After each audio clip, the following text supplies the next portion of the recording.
All right. Welcome back, folks, to the FF Face-Off, part of the Face-Off Sports Network. We are here today to discuss the latest NFL news, what it means for your fantasy football rosters. We will also answer your questions live on air. So if you're in the live chat, buckle up, Buttercup. Let's get ready to answer some questions. If you're not, go to YouTube, search FF Face-Off, hit the subscribe button, hit the bell icon. You'll be notified every single time we go live.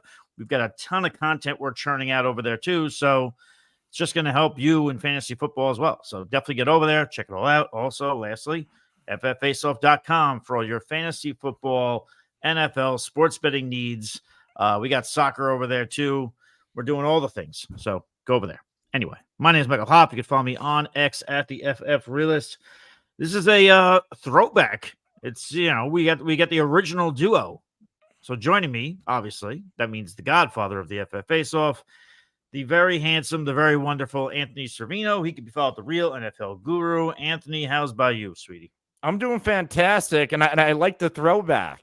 I like the tandem episode today. It's rare now, but it's nice. Yeah, it is. It's like a lunar eclipse now. We got Steve and Pete on vacation. Yeah, there you go. So I guess the kids are away, so mom and dad are gonna have a good time. Gonna crack a few open and talk some stuff. Yeah, Anthony, I can't click. Unfortunately, we'll have to figure that out. I can't click the chats, but Greg is saying the dream team, or also Waldorf and Statler, which is also true. That depends on how hungry Anthony is. Yeah, so we'll see. We'll see where that gets. We're gonna talk some Cowboys. So we're going to talk some Niners, of course, because why wouldn't we? And we'll talk many of things. So, Anthony, I guess with that out of the way, we can just jump right into it. Yeah, let's do it.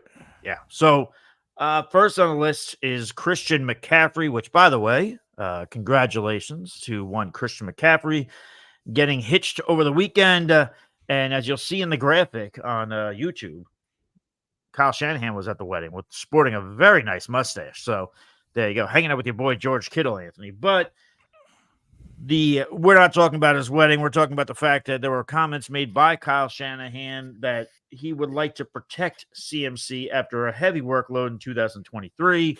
He was quoted as saying, "You'd like to take some of that off and give it to other guys also." We know that if there's any team that can do that, it is the 49ers. They have a lot of mouths to feed. I know that's thrown around way too easily, but it is true.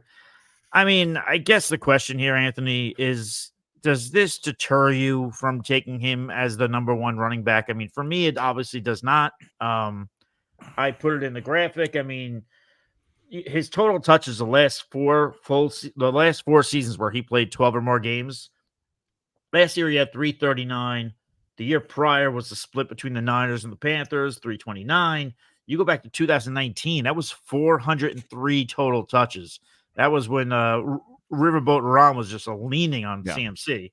And then 2018, his sophomore season with 326 total touches. So, I mean, I think the Niners can do it. I also think that there's a difference between Kyle Shanahan saying that in at the end of June and him being in September and October and needing to win a game. And the run defense is looking a little sloppy. So, Anthony, what says you, Christian McCaffrey? Any concern about these reduced workload comments? No, because even if they did reduce Christian McCaffrey's workload, he's dynamic enough to be efficient and still make up for it. So, like, he's going as the first, maybe at the latest, third player off the board. Guys going ahead of him, maybe CeeDee Lamb, you can make that case. But, like, there's no more and of course anything can happen, but I don't have an injury concern on CMC. If you go back early in his career, it was a little bit banged up. He gets to San Francisco, all is good. 2022, all 17 games. 2023, 16 games. I'm going to be pretty sure the game that he did not play was probably a rest day going into the postseason. So I'm not too worried about a reduced workload. And they reduce it. Who's getting it? Eli, what do they got right now? Eli Mitchell, Garendo, Patrick Taylor. Like, Eli's nice, but he's not CMC.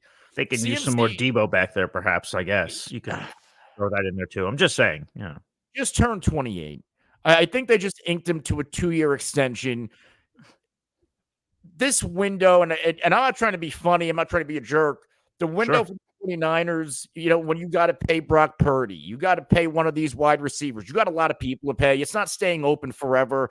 Nope. If I'm Kyle Shanahan, I'm running Christian McCaffrey into the ground until I win a Super Bowl or I die trying. But there's not one without Christian McCaffrey being Christian McCaffrey. And I think to get the best version of Christian McCaffrey, he has to be the guy. Now, last year, number 2 running back in snap share, number 5 in opportunity share.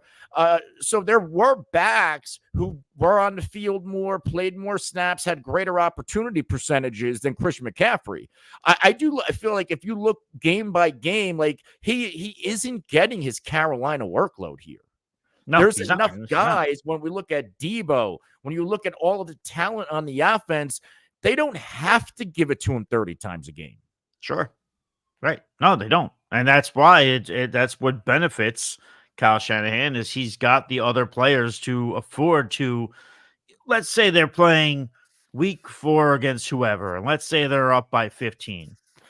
Does he really need to go ahead and give it to Christian? Maybe that's when he pumps the brakes a bit.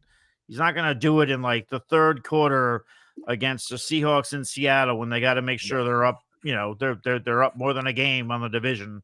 That'll be a different story. But And also, what's that? I was going to say, going back, I'm just going through the game logs last year. Week 8 against Cincinnati. RB2 on the week, 29.8 fantasy points. He had 12 carries and 6 receptions. He is very much capable of giving you 30 fantasy points in PPR and not getting 20 touches. Yeah. Absolutely. And before we get to some of these comments, because there's a certain person in the chat who's very excited. He's a friend of the program. He's on vacation. His name is Pete, also P. Diddy, apparently. But anyway, I'll also just say, keep in mind, when we talk about a reduced workload, as per fantasy data, in PPR leagues last year, CMC had 100.8 points more than the next best running back. So even if he's got a reduced workload, even if his points slip a bit, he's still your number 1 running back, barring injury, of course, but you could say that about every running back. So yeah, I wouldn't sweat this at all. I wouldn't be concerned. And if one of your league mates is concerned, I would convince him that he should be concerned. And then I would just draft CMC and then point and laugh at him. So there you go. So, is there anybody you're taking over CMC? Because we both play in a lot of leagues. If you have the first overall pick, and let's say you're playing in 20 leagues and you get the 101 5 times. Are you picking CMC every time, or are you trying to get exposure to somebody else? Because I think people listening need to hear this, because some people play in 1 league, some people play in 40 leagues. Yeah. Some people play in the middle.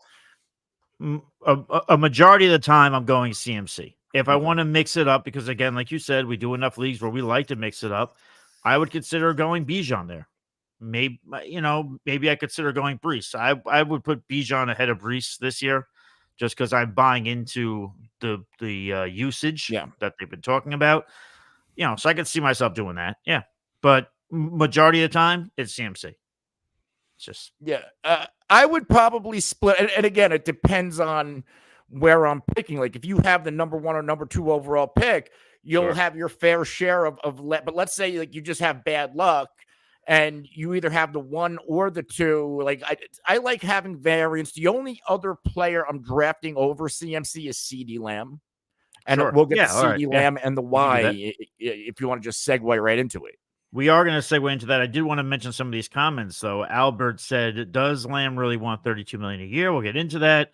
And Pete on vacation says, I heard Anthony was crying earlier today when he heard about the CeeDee Lamb report.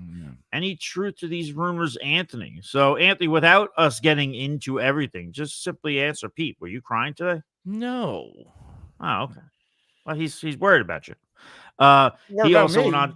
He also went on to say, I also saw Lamb wants to play with a real QB like Daniel Jones. That just tells me that Pete is sitting at the bar drinking a gallon of gasoline. Coming from the fucking Broncos fan with Bo Dix.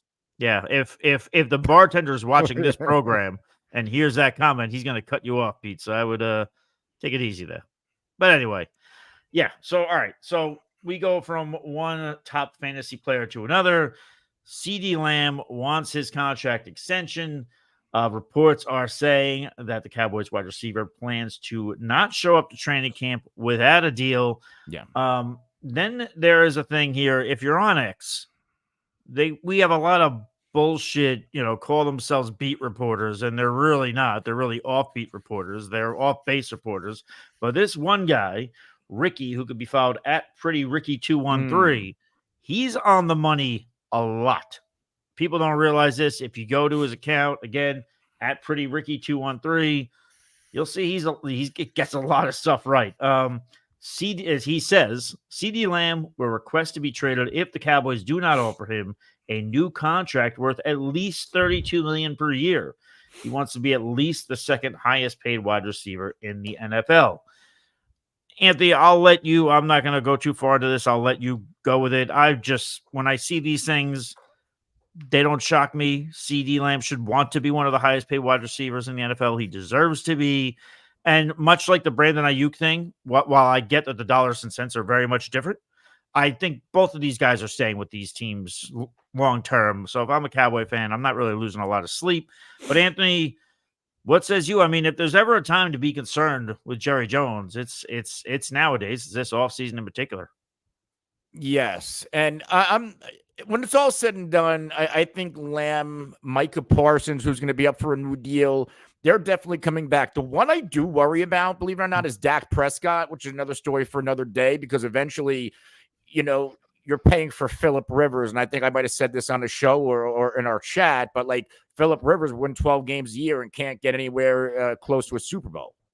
Right. Is that what Jerry is hesitant by? Did Jerry want the off the field stuff to go away like it did a few days ago for Dak? But like when it's all said and done, like your future might not be Dak, but it is CeeDee Lamb and Micah Parsons. So let's focus on CeeDee Lamb here. I don't mind CeeDee Lamb wanting $32 million a year. I think he's worth it. And I think he is very much in the conversation with Justin Jefferson to be who the number one wide receiver in the NFL is. Like CeeDee Lamb, I call him a late bloomer. You got to remember his rookie year, Amari Cooper was still in Dallas. And as Amari left and as CeeDee Lamb stepped up into this offense, we've seen a massive ascension starting in 2022. Wide receiver 7 in fantasy points per game. Last year, wide receiver 1 in that category, and the overall wide receiver 1 over number 1 PPR receiver overall. You want to talk about Jamar Chase and Justin Jefferson? They have injuries missed. CeeDee Lamb has never missed a game due to injury. Knock on wood, it doesn't start this year, but he has that because, the best ability is reliability and availability. Yes, and CeeDee Lamb brings that to the table.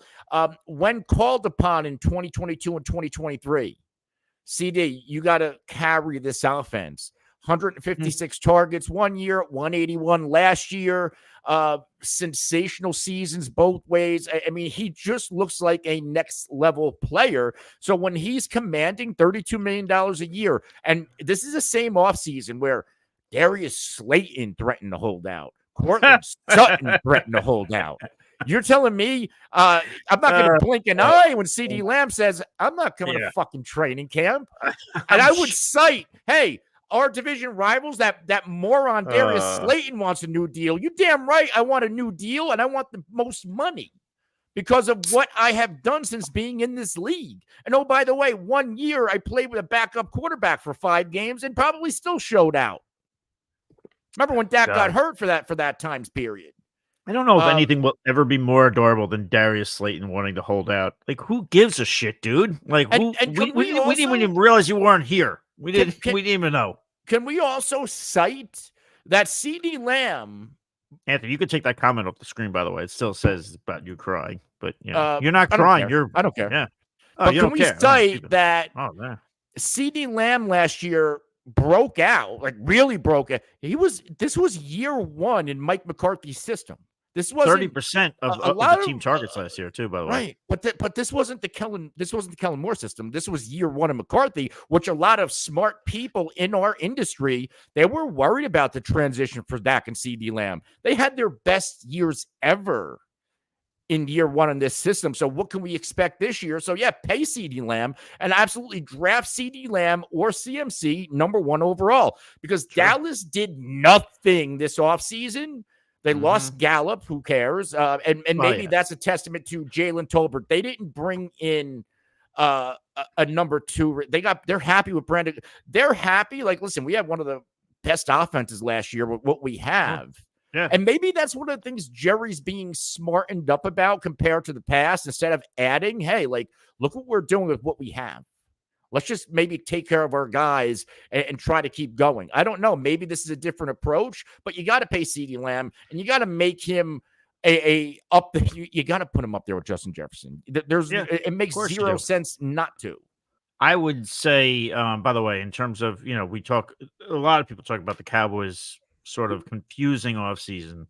And then you mentioned the Gallup thing. I wouldn't put that in the column of, Jerry's not paying attention, because Gallup wasn't long for this team at this rate. It was fine.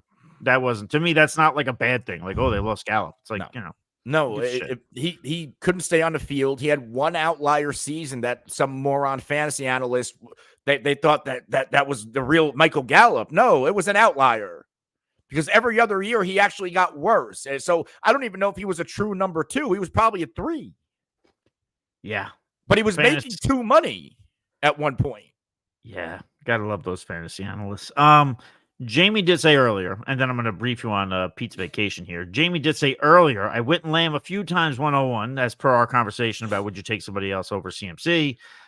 He said he doesn't like the RBs in the next round, so he went heavy wide receiver. That's fair. Yeah, we're getting next CeeDee Lamb or Justin Jefferson in Dynasty. I think either way you're winning. I would probably go CeeDee Lamb for now, because say Dak Prescott stays.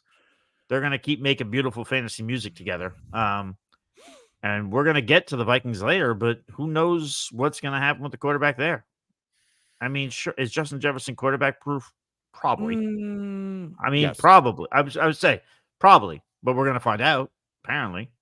But what says you there, Anthony? Is 25 years old. Again, no games missed due to injury. Justin Jefferson, 25, and he missed 7 games last year. I will take CeeDee Lamb in Dynasty. Sure. Because, like I said, sure, we don't know if Dak's going to be back. We think he's going to be back. We don't know what J.J. McCarthy is. And Justin Jefferson, by the way, last year, I know people are a little bit afraid because of the unknowns. Justin Jefferson with a compilation of backup quarterbacks.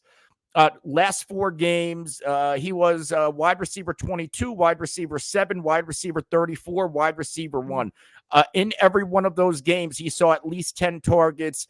3 out of 4 of those games, 84 yards. 2 of those games over 141, and he had 1 at 192. He's fine. He's quarterback proof. But would it help if he had a quarterback like Kirk Cousins again, if that's what J.J. McCarthy turned out to be? Yes, that makes him next level. I just don't know if Justin Jefferson is going to be week by week next level with shaky quarterback play, if that makes sense. Yeah. And you know what? I'll mention that really quick. We'll just throw this in there because it's going to take us probably about 2 minutes. There's some reports out there that are suggesting that J.J. McCarthy will not start the year for said of Vikings. It could be Sam Darnold time. I think either way, you're putting the quarterback proof question to the test, no matter who starts. I'll also just mention, if you go search J.J. McCarthy and first pitch, you will see one of the worst first pitches by an NFL player that I've ever seen. But I mean, I don't really have a lot to give here, Anthony. I'm not looking to roster either quarterback in fantasy in just about every format. Not even super flex. Well, no, because here's my deal. If I don't want to deal with an issue if I don't want to deal with something that I think is going to be an issue, I just won't draft it. I just won't do it. There's other quarterbacks around there that I'll take. And if I have to wait that long, that's what I'm looking at for my second quarterback in a super flex, you know what? Then I done screwed up. That's the way I would view it. I would say, okay, well, I just burnt money here. So, Yeah. I mean, do you have any other thoughts beyond that? This whole quarterback thing in here in Minnesota?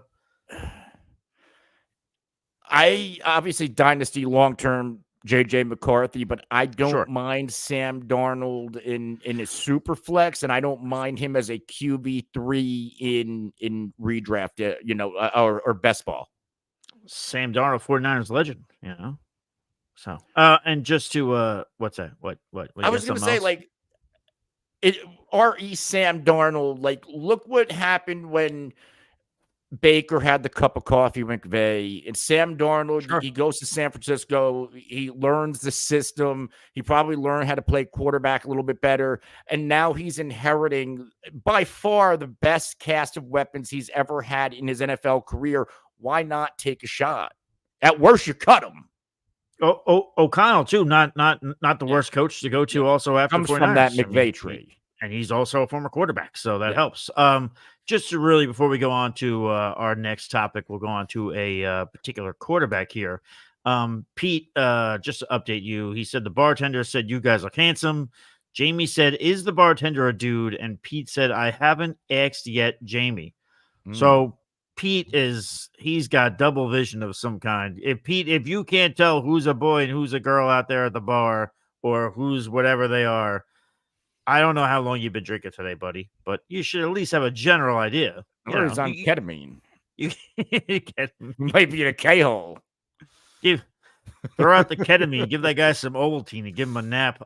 But yeah, so there you go. He also said, smash that like button if you guys are here, which actually, Pete, that's a great idea, and I will mention.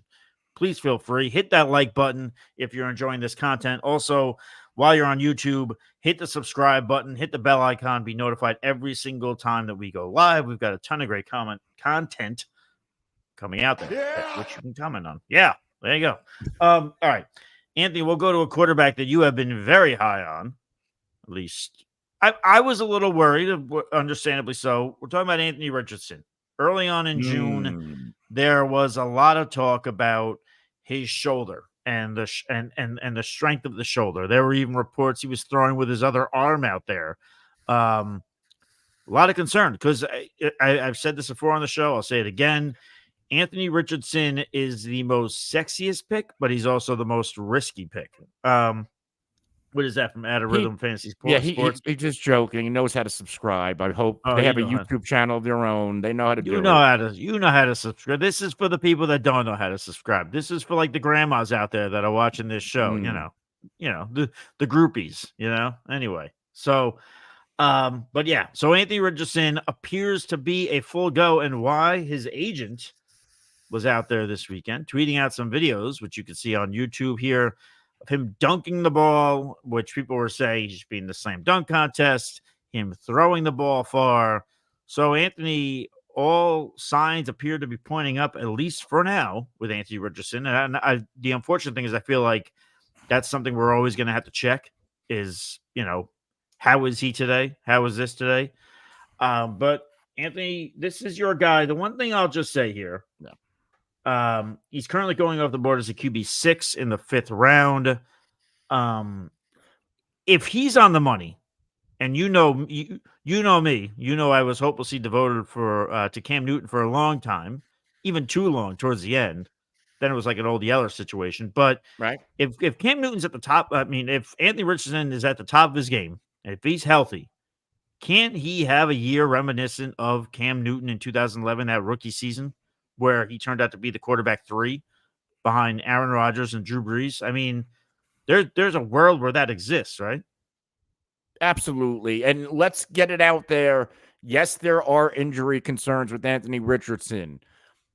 Yes, I believe he could break fantasy football if he plays all season. He can finish as the overall QB1.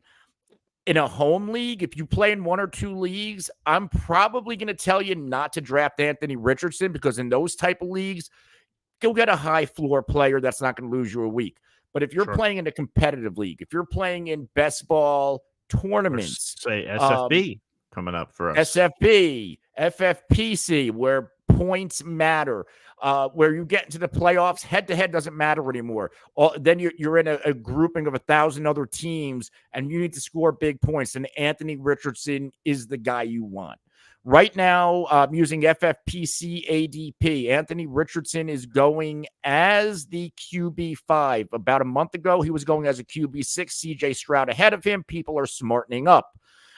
Anthony Richardson, I can see myself ranking him in my top 3, at worst in my top 4, ahead of Lamar Jackson. In our small sample size for Anthony Richardson, he played in 4 games, 2 of which he left in the second quarter. 2 he played full game. So let's go to the 2 that he left in the second quarter. One he got us 17. The other one he got us 4. So 17.7. So in one half, give or take, 2 rushing touchdowns. I didn't think that was a half. I think that was like the end of the first quarter. He went down. He was killing it. I remember watching that. He only had 10 pass attempts that game. Yeah. So 17.7 fantasy points. That's a lot of quarterbacks' entire game. Sure. Then the other 2, QB4 in a week, QB2 on a week. In those 4, I would say 8, 10, 12 quarters of football, 4 rushing touchdowns. Yeah, not bad. 3 passing touchdowns. Now, people worry about the accuracy. People worry about the arm.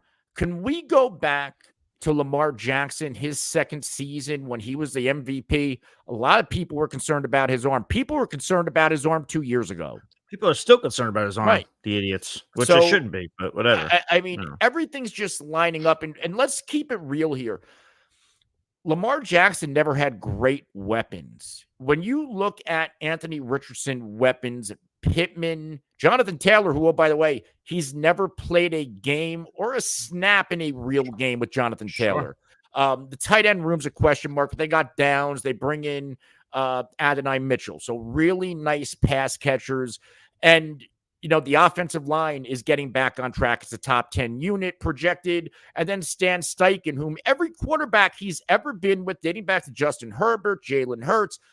And how good is Steichen? Well, he has people fooled to think Gardner Minshew's a starting quarterback.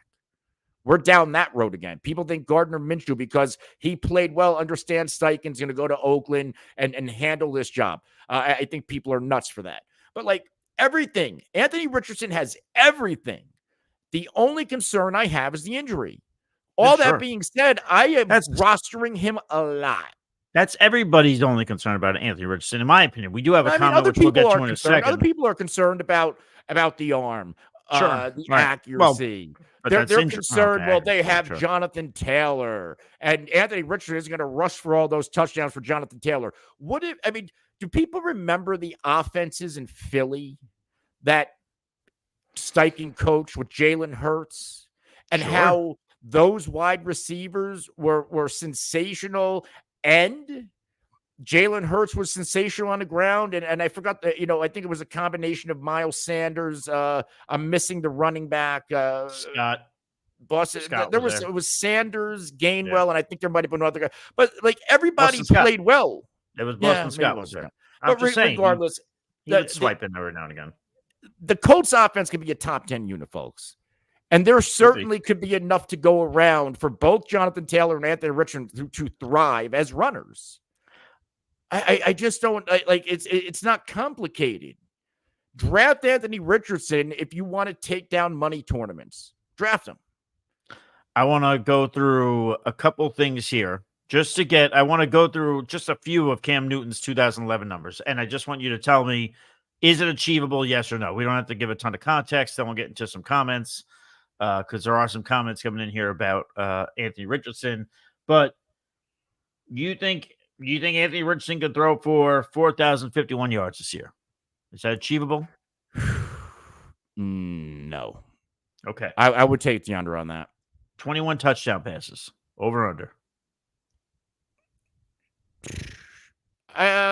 Where I would probably put him at 2021. I don't know if I would take right that one. Okay. But right there. You're not killing him. You're just saying right there. 17 picks. I think that could be a thing. People are worried about his accuracy. That could be a thing. Rushing. Now, here's the thing: are they going to give him? Is he going to run the ball 125 times? Will they let him? Is more so what I'm saying. 125 attempts. Can they not let him? Because true. he's an improv guy. That's right. Okay, so all right, so we'll see about that one. I mean, Richardson last year 6.3 carries per game in the 4 games that he played, and again, they weren't full games. So 6.3 times 17, assuming that's 107. So we're close. 709 rushing yards. I would take the over. Okay, and the last one is a big one: 14 rushing touchdowns. You can't take that, right? You would take the under on that. Not. And listen, he could have 10. I mean, heck, he could have 12, but I don't know. 14 is, No, I don't know about 14. Even Lamar in his MVP year, he had 7, but he also threw for 36. So can we, do I see like maybe more rushing touchdowns for Richardson and less passing? That's a possibility.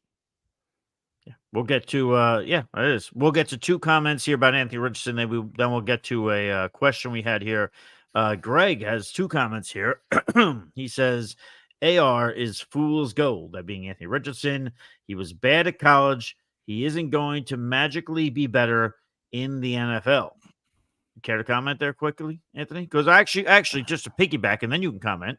He says, not often. I disagree with Anthony. But I'd have a pizza bet he isn't a top 10 quarterback. That he isn't. He isn't. That's what Greg is saying. Greg is ready to send you a pizza or have you send one to him. I'll make that bet with Greg. All right, Greg. Greg, you're a friend of the show. So I mean, can we? I mean, I don't know. Mahomes wasn't exactly great in college either, was he? He was good. He was good. No, he was he great? I wasn't great like he is now, but he was good.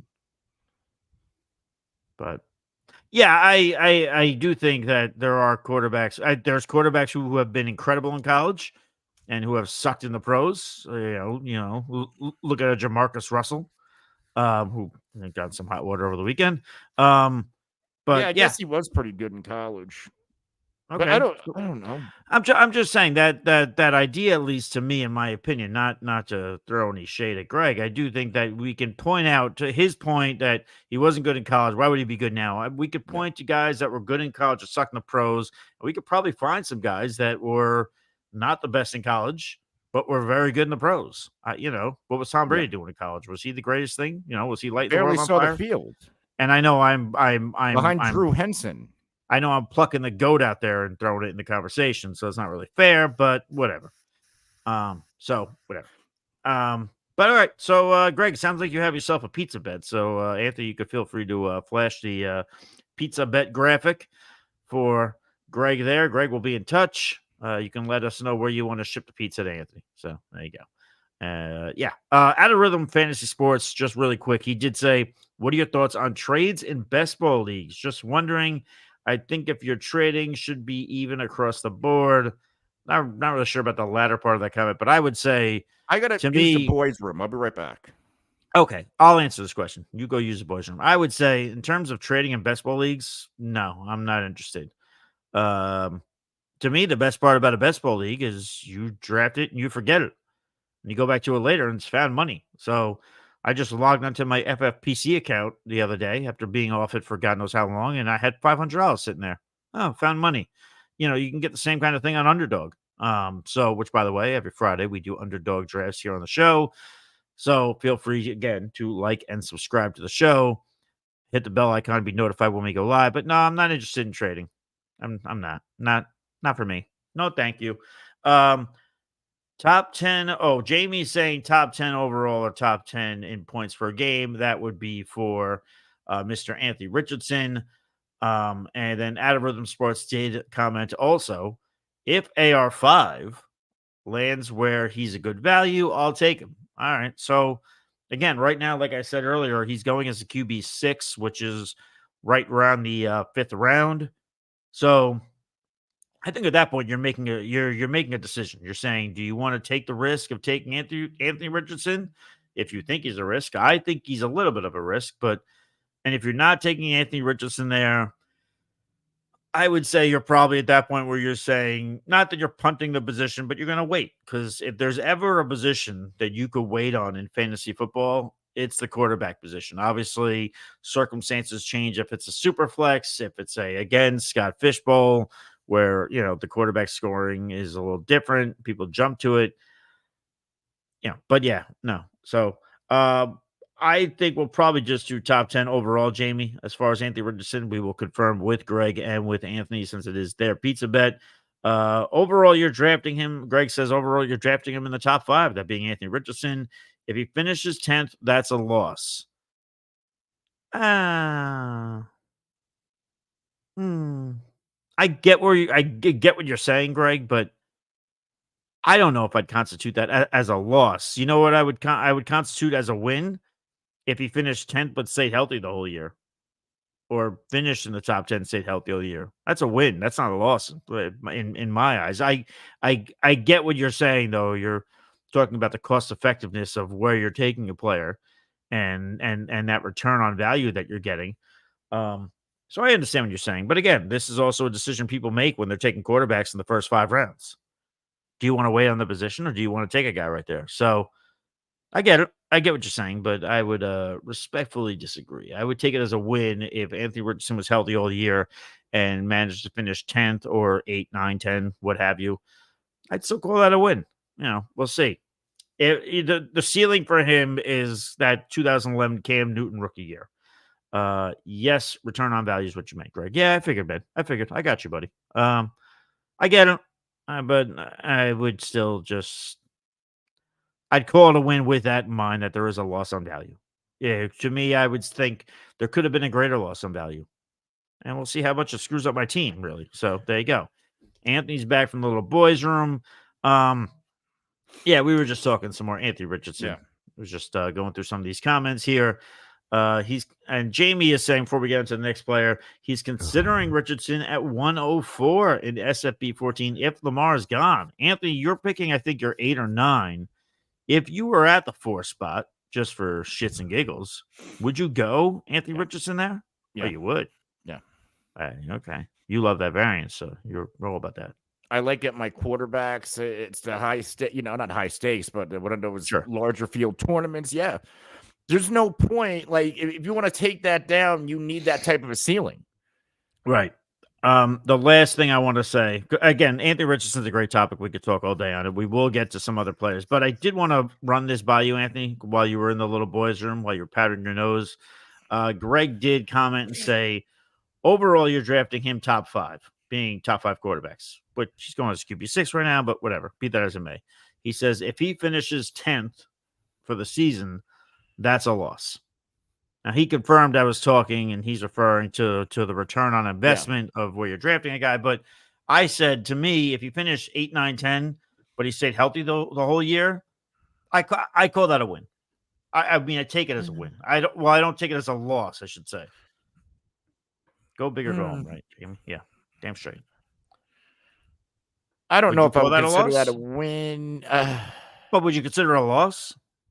Not a loss, but it's not Maybe a win neutral. either. Maybe a push. Right. But if I'm drafting him as a 5th quarterback off the board, I would want at least a top 6 finish. Sure. Okay. All right. So you think he gives you top 6? Yeah. Again, he has to stay healthy. I understand. You got to stay healthy. Yeah, of course. That's his biggest thing. That's why, like I said, he's the sexiest player, but he's also the riskiest one. So, whatever. We'll go from the very sexy Anthony Richardson to the New England Patriots and watch our viewership go down. Jalen Polk, can he have an immediate impact? There were some comments from Mike Reese of ESPN talking up a great catch that Polk had in one of the final plays of mandatory minicamp. I will just say to everybody before I kick it to Anthony, we talked a little bit about some of the pass catchers in New England. We have a short out there on YouTube. We also have a podcast where we talked about Hunter Henry and what he brings to the table as far as the pass catchers. But Anthony, I mean, for Polk here, this isn't like a stone wall he's got to crack through to have some fantasy football relevancy, but you put him in here. So let me know a little bit about what you're thinking here. I mean, I put him in there because there is that little news blurb Sure. that Reese believes he's going to make an immediate impact for the Patriots. So that means he's going to have to see the field. Yep. This Patriots wide receiver room, it is crowded. So if Crowded we take with mediocrity. yeah, I'm going to pull up what's there, but there's still a couple of veterans, a couple. I think there might even be a former first-round pick there. So let's look at it. Legend there. Kendrick Bourne, Demario Douglas, Polk currently listed as the 3, KJ Osborne, who's an excellent blocking receiver. And this is a team that's probably going to want to run the ball. Juju, Javon Baker, who's getting rookie head, Jalen Reagor. There's that former number 1 overall pick. Tyquan Thornton, Kayshawn Booty. There's a lot of guys. So if Jalen Polk gets on the field, that means he's playing well. He's playing the best. 22-year-old receiver. You could take that comment off the screen, Anthony. By 37th overall pick in the NFL draft.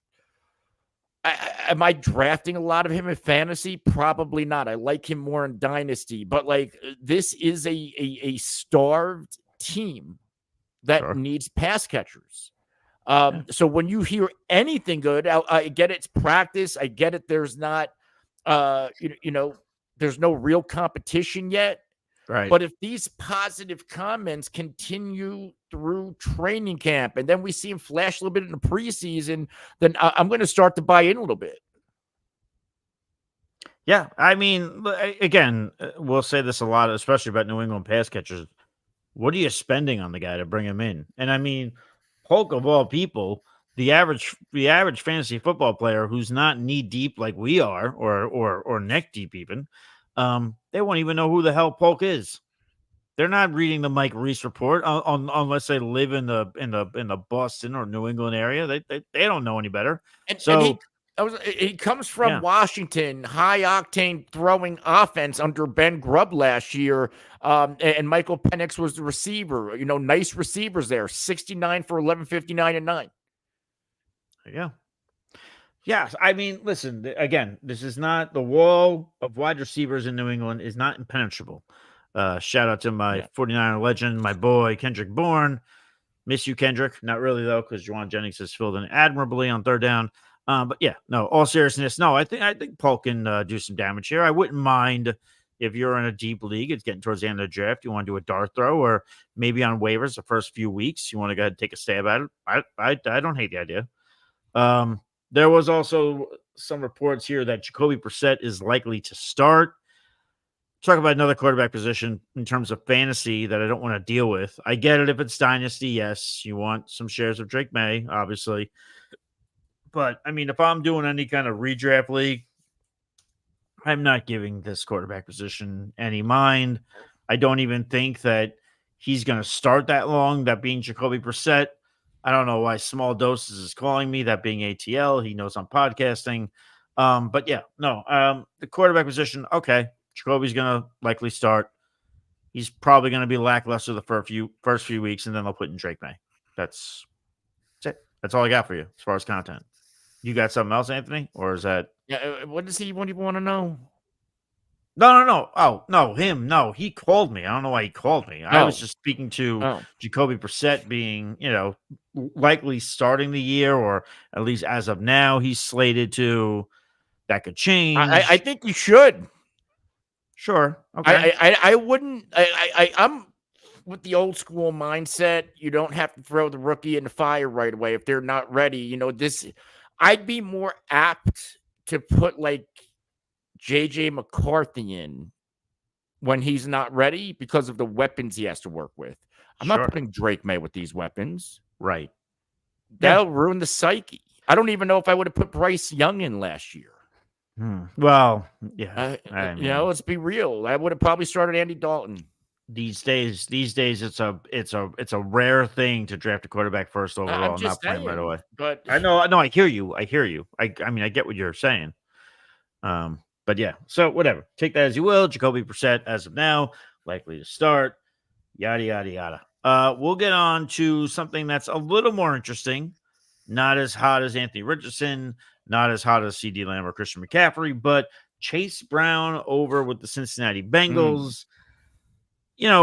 Anthony, again, you put some players in the chat. If you had a reason why you put them in there, we could talk about it. But I kind of look at it as, can he overtake Zach Moss here as far as the top running back in Cincinnati? I mean, you also look at ADP.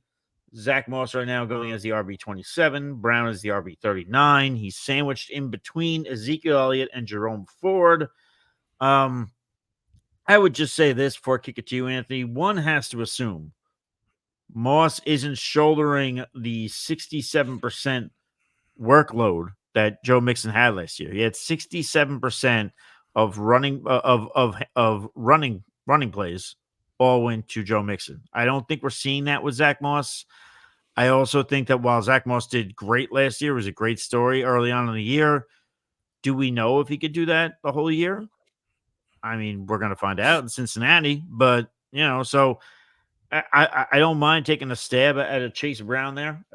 Again, right now going as the RB39. He only had 11% of the touches last year. He did average 4.1 yards per carry. So take that for what you will. But Anthony, you put him in the chat as well. So what are your thoughts there? Chase Brown, everything going on in Cincinnati in that backfield. I am more apt to draft Chase Brown, PPR league, pass catching upside. He flashed some explosiveness last year. He's also the cheaper of the two backs, which is very attractive for a backfield like that. And Joe Burrow, look at Joe Mixon's pass catching stats. Like, he does like to get the running back involved. Zach Moss isn't much of a receiver out of the backfield. If you look into his career, last year, career best 27 receptions. Give me the guy that we don't know a lot about. He flashed when given the opportunity last year when it comes to Chase Brown. If you look, couple of nice games, week 14 against Indy, running back 10 on the week, 19.5 PPR points. That was by far his best game, 105 total yards and a touchdown. Didn't do a ton on the ground. Now, let's scale back here to Zach Moss. Zach Moss, let's start with Buffalo. Wasn't a good running back in Buffalo. Nope. Zach Moss started to flash after the Bills traded him, I believe, for Nyheim Hines. And this was a Bills team that they didn't have James Cook. Like, they were looking for running backs. They couldn't wait to get rid of Zach Moss. There's a reason for that. So he goes to Indy, much better run blocking scheme, much better offensive line, a team built for Jonathan Taylor, and Zach Moss. You can't take anything away from him. He was sensational. Once JT got back, Moss got scaled out, started slowing down, but he was also wasn't as efficient. Now, again, like, you would think maybe he's at least the same type of efficiency with JT in there because he's getting a smaller workload and the defense is preparing for the skill set of Jonathan Taylor, not so much Zach Moss. So there's a lot of factors of the decline. It's not just JT. It's also, well, why wasn't Zach Moss as efficient with JT in there with the touches he was getting? And then we go into this offseason. Zach Moss was paid backup running back money. He wasn't paid Tony Pollard money. He wasn't paid Aaron Jones money. In fact, you want to know who got a comparable contract to Zach Moss? Austin Eckler with the Washington Commanders. And that's because that guy. No other team wants to give Austin Eckler any money because he's on the wrong side of his career that's winding down. If Austin Eckler had any gas left, he would be playing with a contender for maybe, look at the contract Derrick Henry got.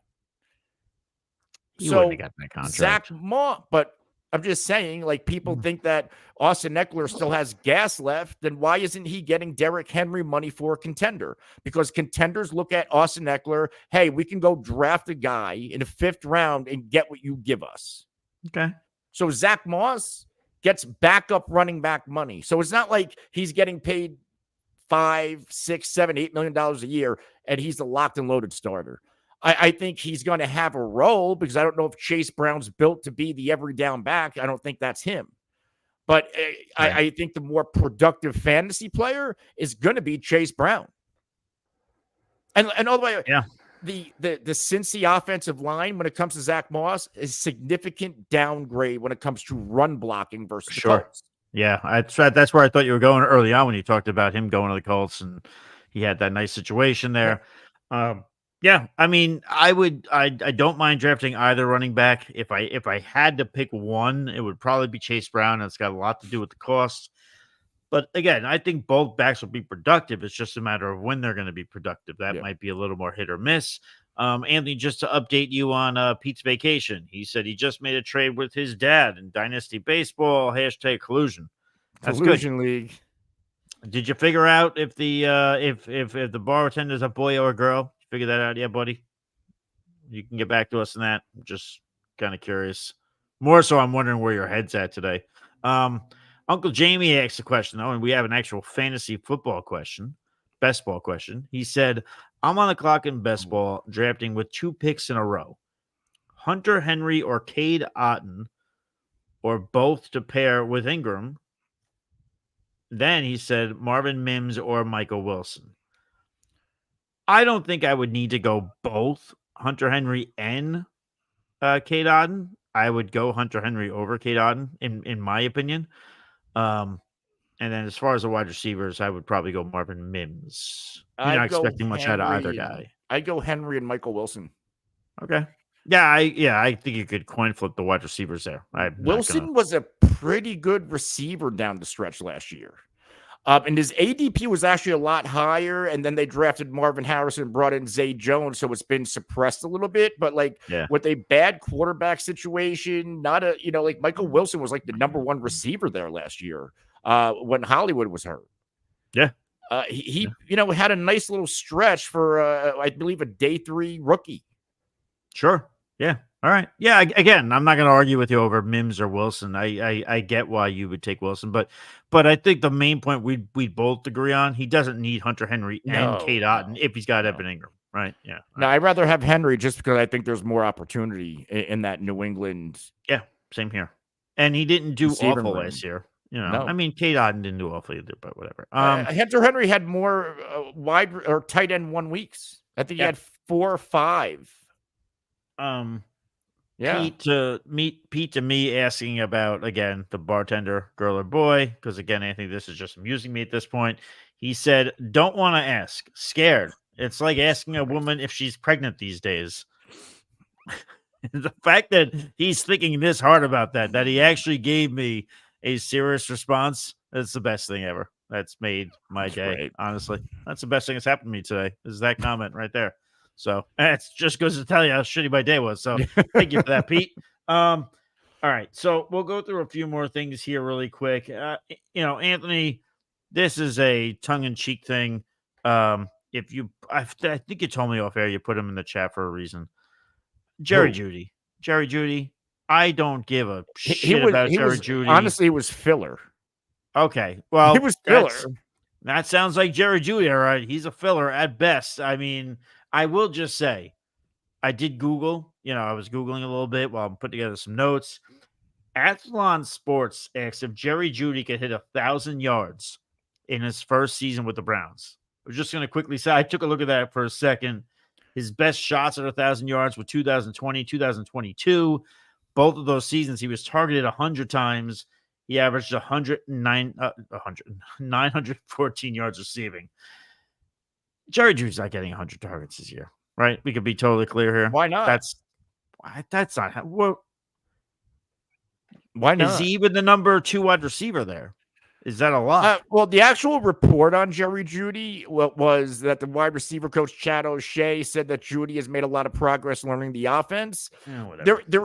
He's so cheap this year. I don't mind taking my shots on Jeudy. I'm not a big Jeudy guy, never was. But I think he's getting a big quarterback upgrade, whether it's Winston or Watson.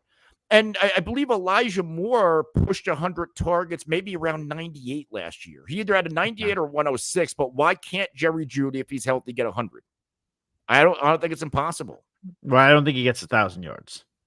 I'll just leave it there. Yeah, I don't know about that. And by the way, saying that a player is really learning the offense well, that's like saying, hey, listen, the kid's studying social studies really hard, but he's still fucking stupid. Like, it's not like, Cool. Like, they're trying. That's great. I'd like to see that. So whatever. There's your Jerry Judy content for anybody interested. I just want to Well, good. lock down the Elijah Moore targets, by the way. Sure. Let's go. I thought you had it. Okay. We're waiting. I did. Now I'm getting a timeout on my screen. What is this? He had 104 last year.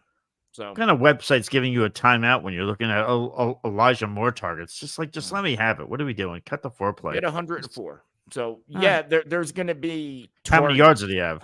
Not a lot, 640. But that's more of a testament, in my opinion, to Elijah Moore.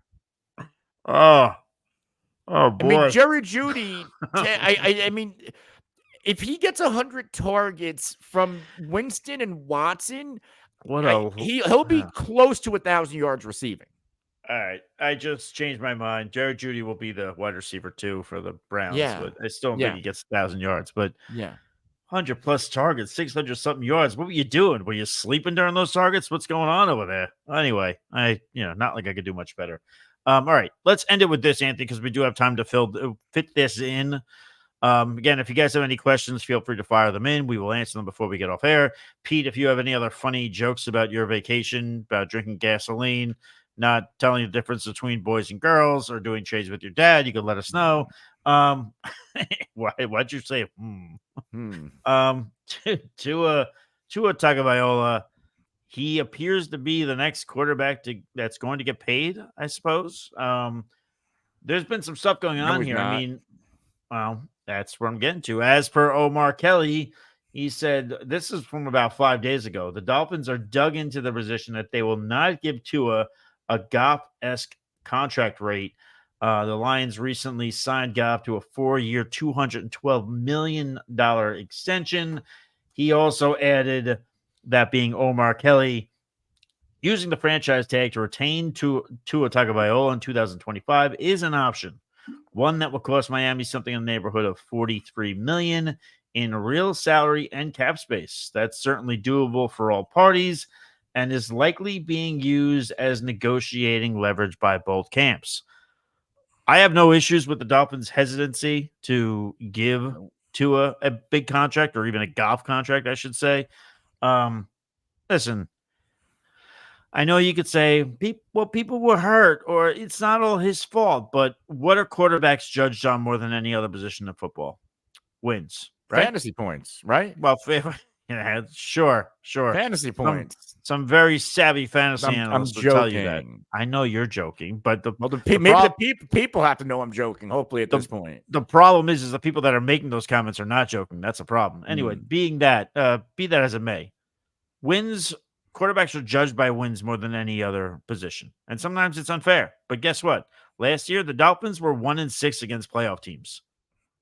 And Tua hasn't been the poster child of health. So is he throwing 30 touchdowns? Sure. But does he get me to the playoffs consistently? I don't think so.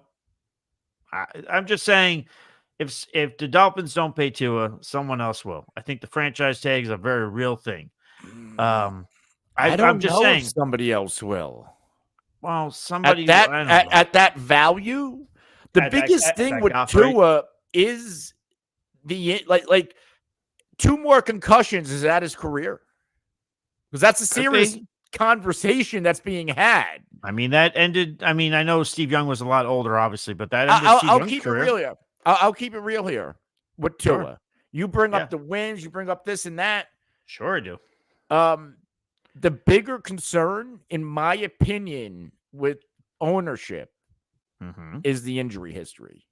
Yeah. If Tua doesn't miss those games, if Tua doesn't have those concussions, he's already paid, just like Trevor Lawrence is already paid. Good point. But probably right. But it's the reliability. It's the availability. It's, hey, we're going to guarantee this guy money. He gets popped by Von Miller. Is that his career? And by the way, I hated that. Like last year, he would drop back, and I would be holding my breath at certain points because I would be worried that we were going to see a repeat of 2022.